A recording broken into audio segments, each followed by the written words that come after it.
In this episode, a look at how the pharmaceutical industry is using green chemistry to find increasingly sustainable ways to make the medicines that we all rely on.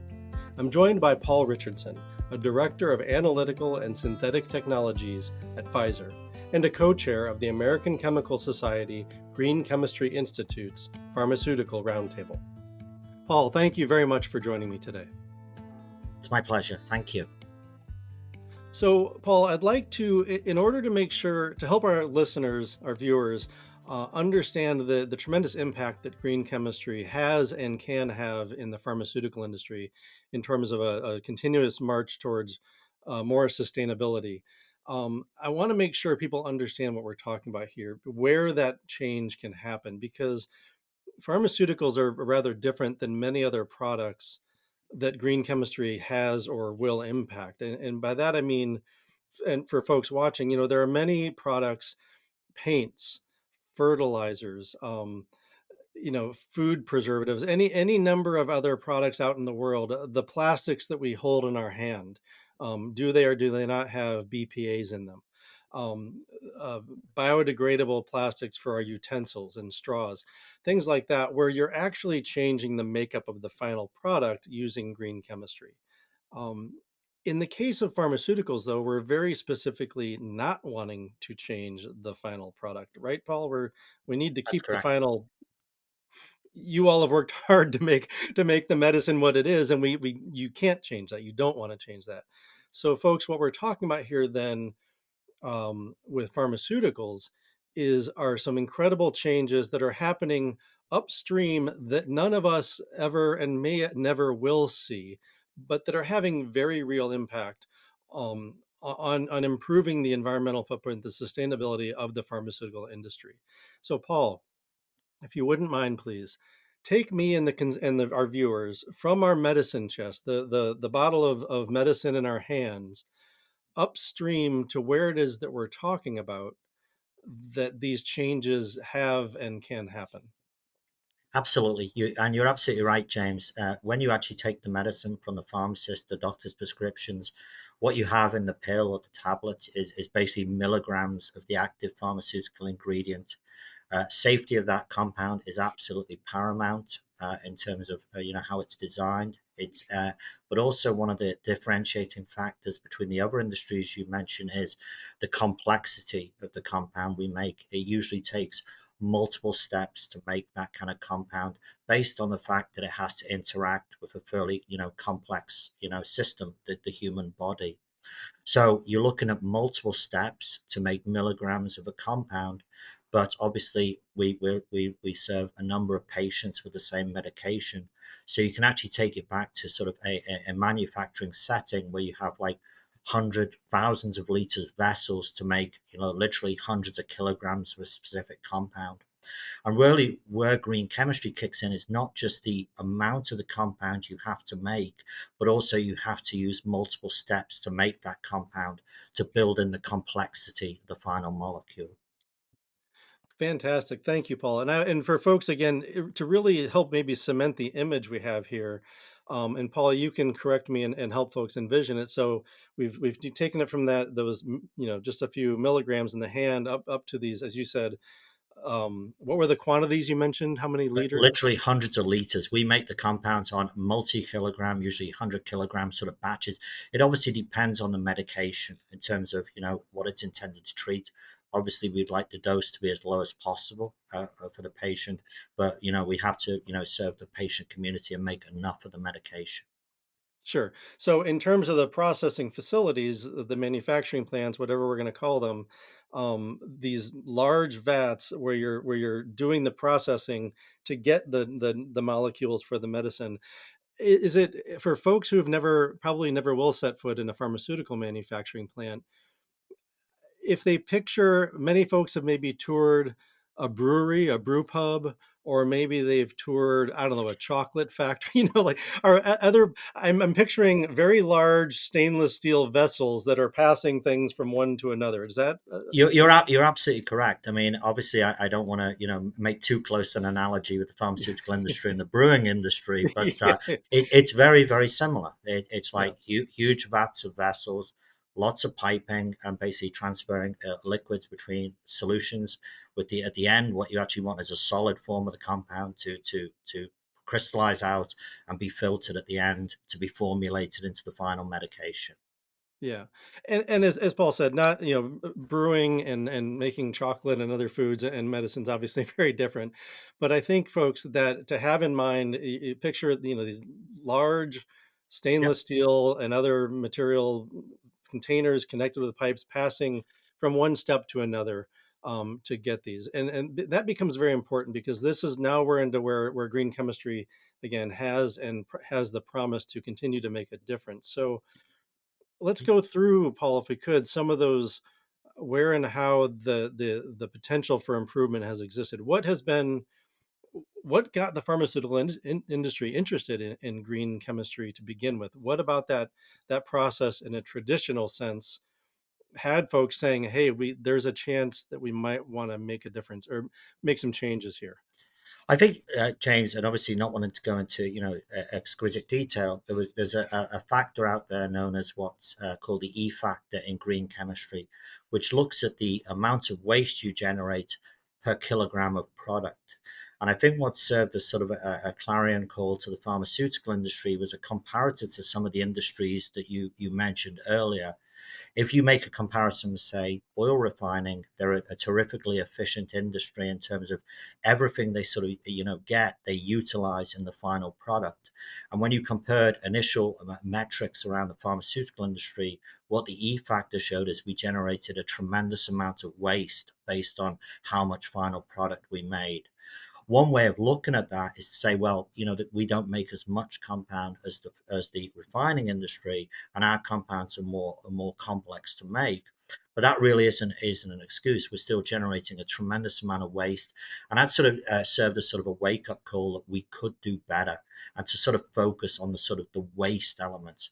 Of course, this has an advantage to the industry is if you generate waste, you obviously have to process waste, deal with it in a responsible manner, and that has economic factors at the back end. So if we can reduce our waste, work in a more sustainable green manner, the way we do our chemistry, we can also reduce our costs.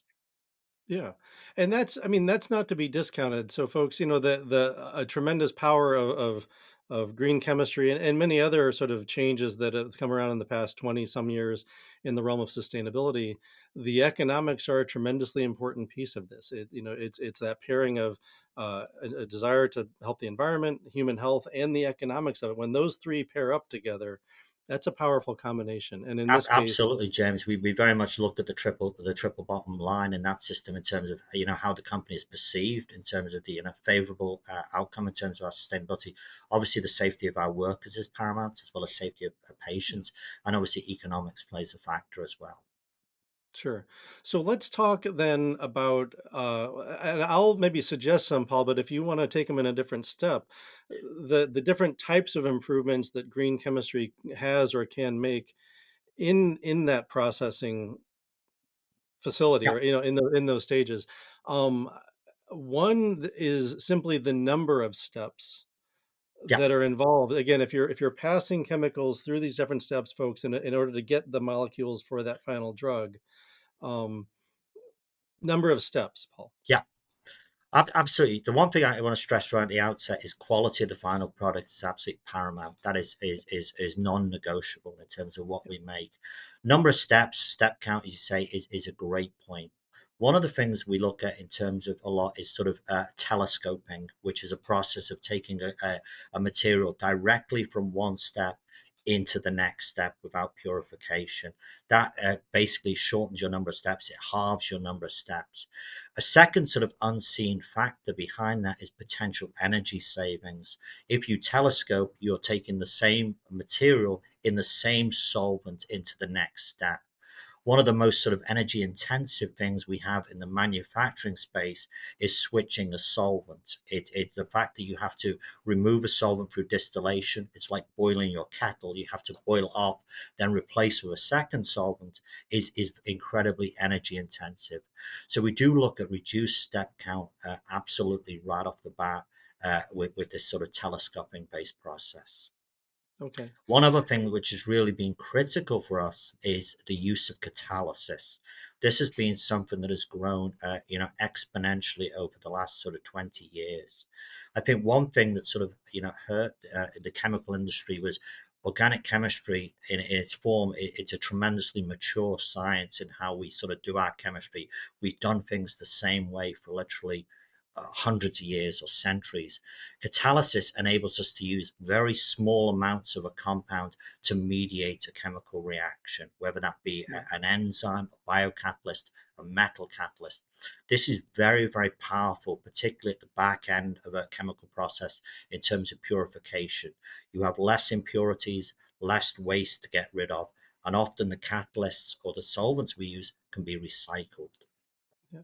So, Paul, here I want to, it's important to back up and make sure folks understand what you're talking about when we talk about catalysis. Yeah, And again, I'm going to do my best to help you, but, but please please correct do. me in all the different ways that I get it wrong. So, my understanding, folks, is that um, ultimately to get to the medicine that we're talking about here, you're talking about to get to the molecule or molecules involved in the final medicine. You're talking about kind of creating unions of different elements and molecules along the way, Yeah, and to join things to build what you're trying to get at the end. Is that, am I right so far, Paul? that's very much, that's absolutely correct. Close. Okay. All right. And then, and the, in order, but those unions of molecules along this in these different steps don't just happen on their own. You Yeah, can't put, I'm gonna go to an odd analogy that's coming to mind, which is, if you're trying to get two people to start dating each other, like it's, they're not just going to walk into a room yeah, and start dating. Maybe they need a sort of a little encouragement from friends to meet each other and walk out of the room for yeah. maybe their first date. This is a really bizarre analogy, It but the is. Yeah. point is you're trying to get those molecules to join, and it doesn't happen. And so the traditional way, I'll abandon the analogy. The traditional way has been what, different solvents that make them want to join each other, right? Is Well, that, I can try and help a little, James. yeah, thank you. Basically, to take the thing, you have two compounds together, A and B. You want to join them together to make compound C. What often you have to do is it's like going on a drive on a roadmap. You have to go through somewhere to get where you need to be. So often Mm, A plus B needs to have, and we call this reagents above the arrow. So you have A plus B goes to C, but you need something above the arrow to make that happen. If you just have A and B sitting next to each other, they won't do anything. But if you add an ingredient to that, it's like cooking. You add a mixer to that to promote the reaction. Usually what happens, I say, when you add a mixer, you add a whole extra amount. So it's A plus B plus a sprinkling of D will give you compound C. And that's really the key, is what I say with catalysis is the sprinkling. You're not adding a full amount, you're adding a very, very small amount of a catalyst to promote, as you say, that union. The other yeah. great thing about catalysis is it often lowers what we call the energy barrier between A and B reacting together to give C. Usually you have to say, well, A and B, we have to sort of push you together, force you, heat you up, to promote the reaction. With a catalyst, often you can lower the energy, put less heat into the system to make that reaction happen. And that really is what catalysis does. So it's using very small amounts. If we go back to your analogy earlier about brewing, it's like yeast in the brewing process. You add a small amount and it makes the reaction happen. Wonderful. And so the idea being that, again, in the traditional way, the material you're passing it through to make A and B join and become C, before catalysis, th- that material, there'd be more of it, and you typically, if I'm not mistaken, Paul, you once you do a batch, you're done with that, you throw it out and you start over with a new solution to do it again and again and again. Yeah, Whereas catalysis, the catalyst, you can bring in, use a lot less of it, and you can the catalyst can be reused and reused and reused to keep causing those reactions. Is that right? exactly. The catalyst acts as like a cyclical process. The catalyst is always Mhm. rotating, is always turning over your starting materials to give the product, and in principle, it can be used, forever. Yeah. So, folks, here we are. This is a wonderful example where so suddenly you've got through this lens of green chemistry and introducing this thing called catalysis, the ability to already significantly reduce the materials that you're using to make A and B become C, um, and then getting to and with those less materials, just use them again and again. So that's one wonderful example. I think Paul, you said something else that prompted me to remember something else you said when we talked earlier, which was some of the other methods to make A and B want to join each other. And again, forgive me if I'm taking this in a Mm, wrong direction, but you mentioned things like photochemistry, yeah, and I think was it electrochemistry or yeah. is it, so? Uh, it, Am I right? Have we gotten to the point where we might talk about those as ways to no, more absolutely. rather than intense heat, intense pressure, things that cost energy, have a footprint Yeah. to do that more efficiently? Yeah, one of the things I sort of alluded to in the previous answer was the chemistry we do is incredibly mature. We've done chemistry the same way, as I say, for literally hundreds of years. But I think the emergence of new paradigms to promote reactivity, to promote molecules coming together, has come to light, for want of a better phrase, over the last 20 years, which has enabled us to look at this. One is, as you correctly mentioned, the use of light, photochemistry, photoredox promoted processes. Light through the sun is relatively abundant. It's outside. And what it sort of promotes chemists to think of is to move away from the scene we set right at the outset of the sort of the huge tanks inside a building in terms of, that is how we do chemistry. We put molecules into those compounds, solvents into those tanks, mix them together, heat them up, whatever. Is there a way to sort of retool that and promote the chemistry through light? Similarly, you mentioned electricity, using the electrons that come from our plugs to sort of promote chemistry. Another sort of way to look at it is now using mechanical energy, the sort of grinding together of molecules. Naturally, the latter avoids the use of solvents. In our industry, solvents are the greatest contributor to waste. It's over 70 to 80% of the materials we utilize are solvents. It's not the reagents, it's the solvents. So, one of the great drivers we look when we're designing greener processes is there a way we can, reduce the amount of solvent that we use? Mhm. What's interesting, and apologies if I talk too much, is No, please. reducing the amount of solvent is key because often you might say, well, why do you just not use a solvent?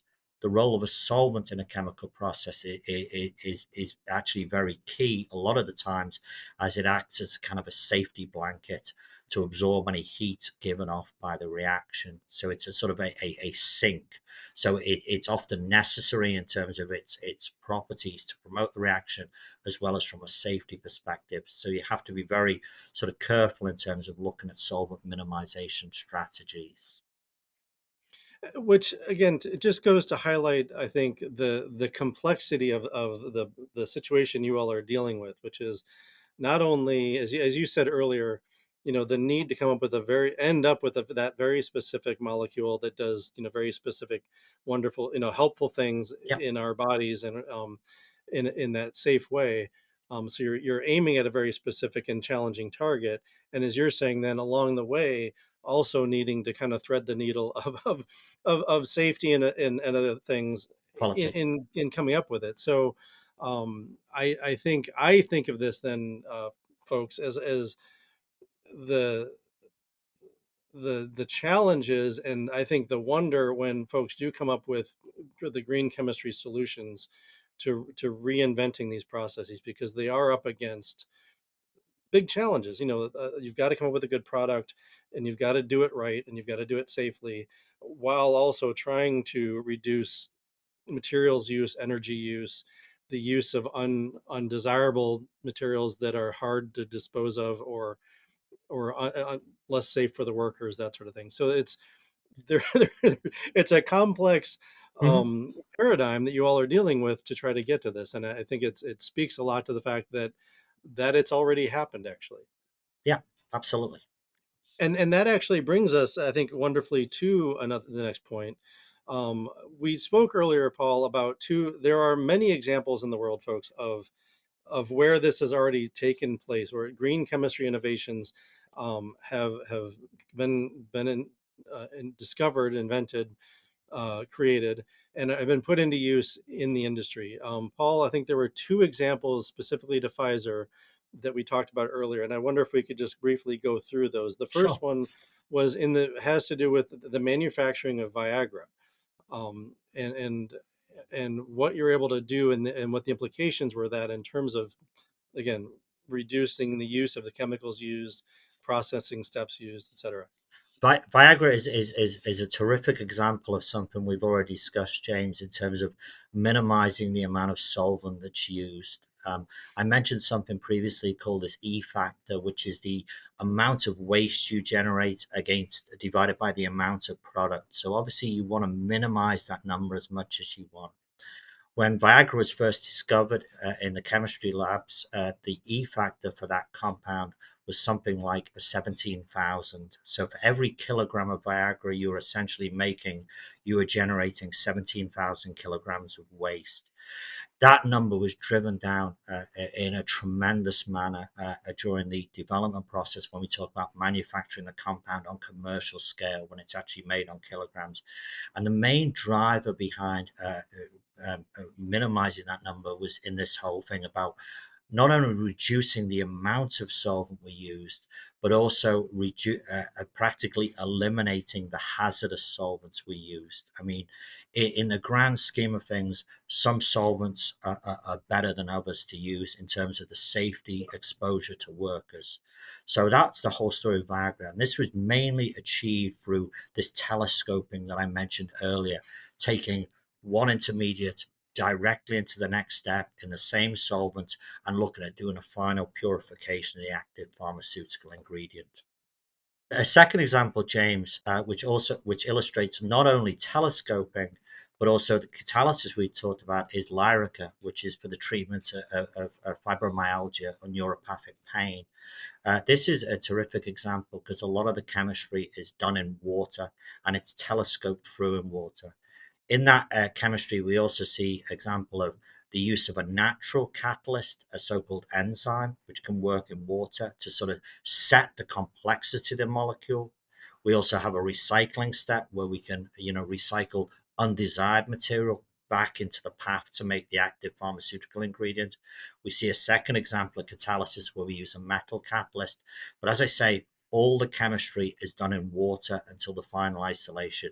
And water really is seen as a highly desirable solvent for the pharmaceutical industry to use based on its abundance and its known sort of relatively benign properties.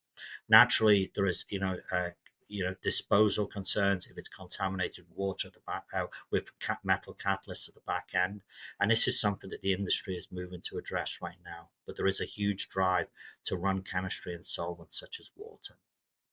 And just to make sure folks are understanding this, the idea of doing chemistry through water instead of what, like, what's this is an improvement from a safety and a disposal perspective, but why? So again, we don't need to go into the deep details of the other solvents, but water versus other solvents, which were Well, I mean, solvents we've commonly used over time, which have emerged with the emergence of organic chemistry, chlorinated solvents. Chlorinated solvents, there's a range of them. They're absolutely terrific solvents in terms of solubilizing, getting your compounds into solution to react. However, many of them emerged, they're carcinogenic, so they cause cancer. That's an issue in itself. Obviously, you have to be very, very stringent about removal of the solvent from the final in the final stages. Similarly, we have solvents which are sort of known as dipolar aprotic. They're very good at dissolving compounds, very good for mediating reactions, but they have specific hazards, particularly around the reproductive system. Water, as you know, it's all around us. We wash, we bathe in water, we swim in the oceans. It's relatively benign in terms of its solvent properties, in terms of safety to the workers. The challenge with water is a lot of the compounds we work with don't easily dissolve in water. So that presents challenges in terms of developing technologies to enable reactivity in water. So trying to get in terms of the A plus B to C happen in water, which there's challenges to it that the other solvents made easier, Yeah, but the other solvents, as you said, came with environmental and human health challenges, and this the march of green chemistry to try to improve that, like make it do it without those solvents essentially, if possible. Absolutely. I mean, Yeah, solvent is probably one of the sort of the key considerations we have. I think what is a challenge to the chemists today is we're to some degree playing a game of catch up in terms of the chemistry has been established in solvents, which has since been shown to have, undesirable effects on human health, and it's now trying to replace those solvents. A big part of that now is in terms of uh, and not wanting to step too far, uh, changing the way chemistry is taught in terms of classic organic chemistry is taught. A and B gives C. In this solvent, it's what are alternative methods to do A plus B to still give C with less impact on the safety of the worker. sure, sure. There's another piece to this, Paul, that you had mentioned when we talked earlier that I want to make sure folks hear, which is because I think it's really interesting, which is that we've been talking so far about the large scale manufacturing stage, making these incredibly important and powerful improvements at this large scale, which because of course that's where the changes can ripple out and really make a difference in the world.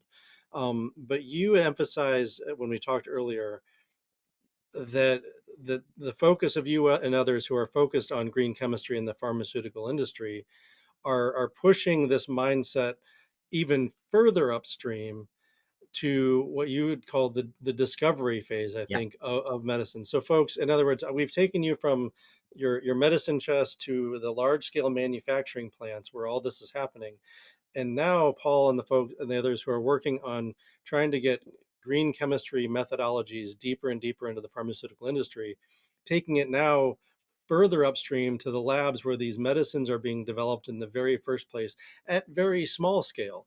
And Yeah. and Paul, if you could talk to, it is small scale, so then why does it matter if we're changing how they do things even at that small scale? It's interesting the way you described that, James, because the way I sort of sometimes look at it is the final user only uses, milligrams amount of the active pharmaceutical ingredient in the pill, and when we first make the compound, we're only making milligrams of the compound to test it. I think the big challenge we have in the so-called discovery phase is aligned to the challenges of the industry. Basically, the vast majority of the compounds we evaluate will not make it to be a final medicine. So, somebody, in the discovery phase, you're looking at a lot of compounds. So often the mindset can be, not that I don't speed is of the essence. I need to do Yeah, this as quickly as I can. But really, you have to sort of have the mindset return to apply of, what if this compound is to be successful? I have to be thinking sort of long term of how I make it today may impact how this is made on kilogram scale or your commercial scale if it is to be a drug. I think a driver is that, green chemistry in itself is naturally good chemistry. It's more economic chemistry to do and to sort of rethink how people do that. I think in the discovery phase, there's often we sometimes think, and we've alluded to it as I say in this conversation, is there's phases we discover, we develop, etc. And I think it's very important to try and think of that as sort of a continuum. We all own the process, and as opposed to let's think about making it the best way, the greenest way right at the outset is important because once the compound or a material becomes on a critical path to be a drug, there are certain timelines to be met, regulatory timelines when you have to deliver. And colleagues do not have a sort of um, endless amount of time to fix and make the route as green or as sustainable as possible to make that compound. One thing, if I could just add a further point, is with the pharmaceutical industry, we're very much on a time clock in terms of developing of a compound. When we discover a compound, we naturally, as an organization, patent the compound, the IP behind it, and then we have a certain amount of exclusivity to develop, market, and sort of commercialize that compound. So you are on a sort of a set time in terms of how much, you know, uh, resource you can commit to the Okay. best way to make that compound. Apologies if that was a little bit drawn out. No, that's perfect, and I love. I think it's that you mentioned the word mindset, Yeah, and you know, I think it's easy as you were saying in those discovery stages to say, well, why does how we make it matter? We're just trying to make it first. We'll figure the rest out later.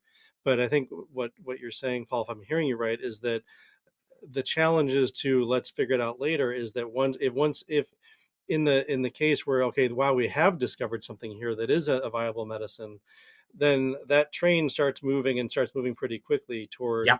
toward commercialization and use in the public, and it only becomes harder and harder to change how you're going to make it in a more green chemistry method if you the further you wait as that train moves towards commercialization. Is that fair to say? That's absolutely correct, and I think the challenge to sort of eliminate is this the whole perception of the this is the, you know, the so-called discovery way we make the compound. This is the commercial way, and you know, actually, in the grand scheme of things, marrying those two together in a sustainable manner can actually present a sort of a win-win situation. Yeah. If you can find chemistry that is modular, I always kind of use the sort of the Lego aspect of, right, when you're discovering compounds, you want to put different pieces together to discover the best compound. But if you can discover a way or a method that can do that for a number of compounds, but is also able to make a big Lego model and make a lot of the compound, then it's sort of a win-win right from the outset for the organization. Yeah. Wonderful. We should start to wrap up, Paul, but there's an important piece to this that I want to be sure we mention. Because and you alluded to the concept that I think makes part of this fascinating. You mentioned, you know, you're in a competitive industry Yeah, and you've got limited time on the clock to, you know, to make this a commercially viable thing once it does get to the market. Um, so it's this idea of an intensely competitive space in the pharmaceutical industry. Um, but against that backdrop, folks, Paul is working, as I mentioned at the outset, Paul is the co chair of something called the Pharmaceutical Roundtable, yeah. which sits within the American Chemical Society's Green Chemistry Institute. The Pharmaceutical Roundtable. Um, it's against the backdrop of intense competition with companies in this sphere of the pharmaceutical industry. There's pretty intense amount of cooperation Yeah. actually happening, and which is, is sort of counterintuitive. And Paul, could you tell us, don't, you know, not great depth about the roundtable, but sort of how many players are actually involved in this, and why it is that people who are, you know, fighting tooth and nail in the marketplace can actually behind the scenes work quite cooperatively together for towards some of these green chemistry improvements that we've been talking about. That's actually a great point. The Pharmaceutical Roundtable, it will be 20 years old next year, celebrating an anniversary. We started with three member organizations, and we now have 46 member organizations involved, ranging from large pharma companies through to contract manufacturing organizations. To sort of hit the high point that you allude to, James, sorry to use the word allude again, is the fact that we're in very competitive space, but we're in very competitive space around the medicines that we commercialize. That is the, for want of a better word, the crown jewels of our organization, the IP. We don't make the same molecules. However, the methods we use to make them are very similar. The challenges around, and I mentioned earlier, the large amounts of waste we generate. This is a similar challenge, a common challenge across the organization. Obviously, being sustainable is also a common goal for many of the organizations. So, we talked briefly, and not to go into too much detail, about doing chemistry and water. So, it's like bringing those organizations together to say what sort of research leaps need to be made to enable to do chemistry and water. How can we identify the common challenges, and what methods can we do to, you know, promote seed academic research or share best practices in the pre-competitive space as how we've surmounted these challenges. How we make the molecules isn't really, you know, what we protect. It's more the fact of the molecules we actually make is what our, you know, uh, uh, value is for our organizations. Yeah. So it's that, as you call it, that pre-competitive space, as you said, of how are you making them. Where the roundtable, as Paul said, folks for 20 years now have been coming together. The major manufacturers, smaller pharmaceutical companies, the chemical different suppliers who send you Yep. some of these parts that we're talking about, have come together to explore how as am I right that you sort of over time will tackle as a group water as a solvent, catalysis Yep. as a more efficient way, electrochemistry, Yep. photochemistry. Yep. I mean, You're as a you're group, you'll absolutely sort of correct. Well, I mean, what we identify is we you know, identify areas, you know, emerging areas of interest in research, or maybe areas that in our space, you photoredox, photochemistry, electrochemistry, continuous manufacturing, chemistry and water. These are areas that, you know, do we actively manufacture in right now? Probably not as much as we could do or like to. They're very attractable for a sustainable, you know, a sustainable future, but it's like there are gaps in sort of bringing them from, you know, concept, you know, to sort of the manufacturing space. So what we try and do as as a group, the round table, is identify where the gaps are. Say, for example, photochemistry. A challenge is, you know, getting enough light into a chemical reactor vessel is not as straightforward as you might think. It's not as straightforward as shining a torch on the outside. So it's like it highlights an engineering challenge, and then with the group organization, we can promote, you know, fund academic research to potentially surmount these challenges. One of the other things, and very similar to what we're doing today, James, is sort of um, promoting, advertising the challenges we actually face in the pharmaceutical industry to sort of, you know, cement the marriage between academic and industrial research. Often there are sort of gaps, you know, what you work on is not a real world problem, but to sort of try and bring those two things closer together. fantastic. I love that point also that you just made, Paul, of making sure that the commercial organizations are working together, but then also bridging that gap between academia and the commercial space to make sure that researchers in all areas are working toward the same end, and the same end being, again, folks, this, they all get to play in their competitive space, but in the background raising the sustainability bar for the whole industry in a pretty powerful way. That, and again, there are examples over the past 20 years where some very real changes have been made, saving very real amounts of water, energy, reducing the Absolutely. amounts of hazardous substances used. So, and I'll include some of the links to that in this video so you can go and see some of those examples that are out in the world. Um, well, Paul, we should move towards wrapping up, and I think honestly, what I'd like to do, I suppose, as a final question, is just kind of as you sit there on the pharmaceutical roundtable as a co-chair and as your position at Pfizer, and you look toward the future of green chemistry in the pharmaceutical industry. There's a couple of different ways to think about this question. Um, what are your hopes? Is there something, a change afoot that you're particularly excited about? Are we approaching a tipping point on one of these technologies? You take it any way you want. As you look forward, what's got you excited about this in the realm of green chemistry activity in the pharmaceutical industry? What I'm probably most excited about, and this may be, you know, a personal passion, James, is the emergence of continuous manufacturing, so-called flow chemistry. I always, you know, liken, and this is again another in the list of terrible analogies we shared today. Chemistry, like cooking, is like if you want to make a small amount, you only have a small like saucepan. You want to make a big amount, the vessel gets bigger and bigger the more you want to make. So the amount you make is a parameter based on the size of the vessel. With continuous manufacturing, you totally shift that equation. The amount of material you make is based on the amount of time you run the process for. You're continuously mixing reagents together, they're continuously reacting, and you're continuously forming product. In the pharmaceutical industry, this is sort of relatively new technology we're looking at. As we talked earlier about the refining industry, this is something they've done for years.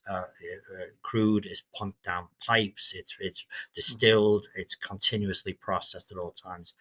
I think where it um, realizes a potential paradigm shift for our industry is the footprint of our manufacturing sites. You can envision going to a sort of a smaller sort of footprint in terms of how you make the materials you make.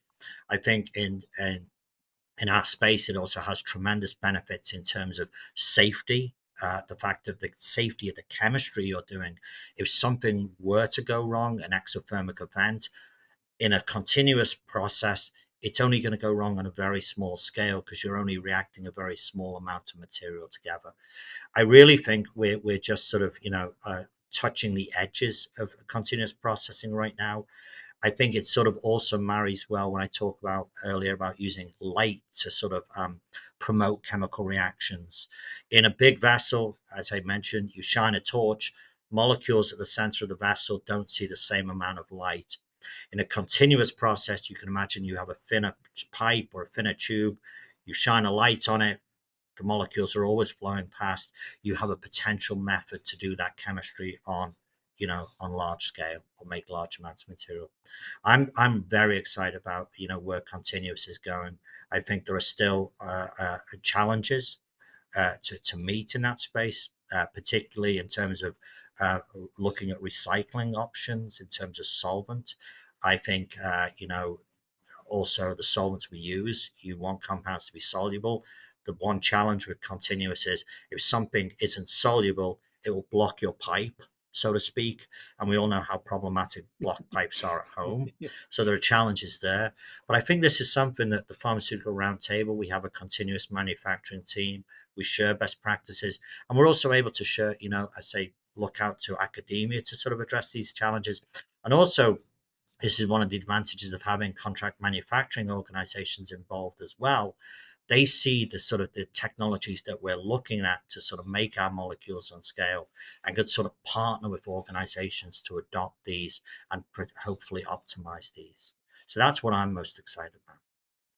And that's presumably something that you all with the pharmaceutical roundtable are looking at as or have put Yep. up there as a challenge for folks to address. Yep, we have a continuous flow team, manufacturing team. We've funded a number of sort of active grants to academia in that space, most specifically around doing electrochemistry in a flow manner, also doing photochemistry, as I mentioned, in a Yeah. flow manner. We've also looked in the past at solvent minimization in flow, Yeah. specifically around the use of twin screw extrusion, which is a method of grinding solids together in a continuous manner. Okay, wonderful. Another method, folks. There's a lot of methods here afoot, but all again in service of again. If we do all the way back to the beginning of this episode and where it all starts for most of us as consumers, is that the medicine in our hands, in our medicine chest, um, getting it to you, getting it out into the world in a way that has that uses far fewer resources, has a smaller environmental footprint, is safer for the workers to use, on and on and on, all through this lens of green chemistry.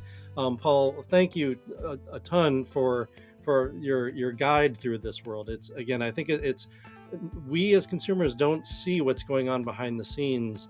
We only see that final product, so it's really helpful, I think, and I think important for folks to understand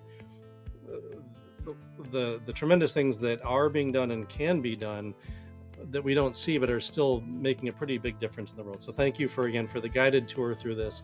Really appreciate it and really appreciate your time. No, thank you, and I hope it was helpful. I really appreciate your time. Very, very helpful. Thank you.